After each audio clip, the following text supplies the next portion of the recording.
Le grand direct des médias avec Thomas Joubert. Ce soir à 20h55, France 2 propose le deuxième numéro de l'émission politique après Nicolas Sarkozy la semaine dernière. La chaîne va recevoir Arnaud Montebourg ce soir pour interroger l'ancien ministre David Pujadas, Léa Salamé et Karim Rissouli qui est tout de suite en direct avec nous sur Europe 1. Bonjour Karim Rissouli. Bonjour Thomas et bonjour Julie.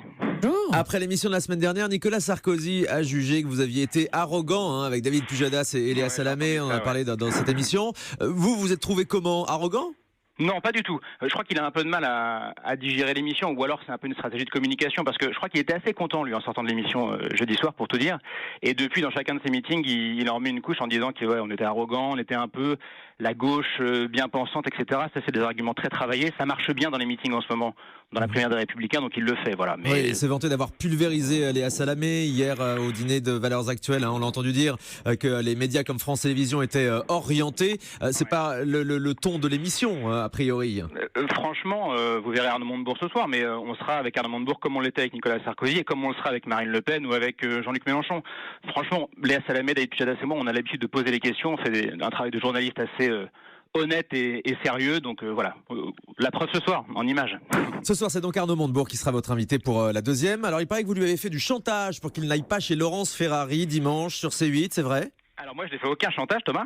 Non, moi je me mets à la place de Laurence Ferrari et de ses équipes. Je comprends totalement leur colère. Voilà, il devait avoir, pour tout dire, sur Punchline dimanche Montebourg. L'émission politique, c'est un peu la grande émission de la campagne. Ça se veut la grande émission de la campagne, et il est en général coutume de demander aux invités de se réserver avant cette émission-là. Là, il se trouve que Laurence est un peu le dommage collatéral dans cette affaire, mais il n'y a pas eu de chantage. Ça arrive tout le temps qu'on demande à l'invité principal d'une grosse émission comme émission politique de ne pas parler les jours précédents. Voilà, là c'est tombé sur Laurence. Mais donc il y a eu des pressions de la part de France 2 à l'égard d'Arnaud Montebourg pour l'empêcher d'aller sur C8, clairement. Je n'en sais rien. Moi, je suis pas dans ce genre de discussion, mais ça me paraît pas anormal qu'on demande à l'invité politique de pas parler partout avant de venir dans une émission événementielle. France 2 était satisfaite de la première émission. Je crois qu'il va y avoir déjà de petits ajustements pour ce soir. Il y a des petits ajustements de conducteurs, mais toutes les séquences que vous avez vues avec Nicolas Sarkozy, elles restent ce soir. Elles seraient pas forcément dans le même ordre. Par exemple, la séquence dont moi je m'occupe avec les Français, je crois qu'elle va remonter un peu plus tôt. Mais sinon, France 2 était content du score aussi. C'était une bonne audience la semaine dernière. Voilà, on se met en place, mais moi je trouve que c'était très encourageant jeudi dernier. On vous retrouve aussi Karim Rissouli chaque dimanche dans C'est Politique sur France 5 à 18h35. Ça c'est nouveau, vous avez fait la première dimanche dernier. Vous trouvez que votre émission renouvelle suffisamment le genre ? Ah oui, je trouve. Moi, je trouve qu'elle est très différente des autres. Partout ailleurs, vous avez quand même l'invité politique qui est souvent en majesté. En tout cas, toute l'émission tourne autour de lui.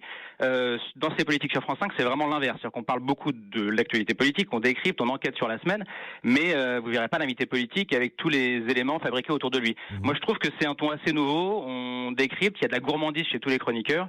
Voilà, je vous invite à venir voir 18h35 sur France 5 le dimanche soir. Ouais. Avec quels invités pour dimanche, vous savez déjà ? Je ne peux pas vous le dire. Non, on hésite entre 2 ou 3 profils et on essaie de programmer le plus tard possible pour justement être sur l'actualité de la semaine. Et vous pouvez pas le dire non plus pour vous préserver par rapport aux autres émissions. Il y a une vraie lutte en ce moment entre toutes les émissions politiques. Il y a une lutte. Je crois que quelqu'un avait fait le calcul. Il y a 90 interviews politiques par semaine, wow. Radio, télé confondues, en comptant les matinales et toutes les émissions politiques.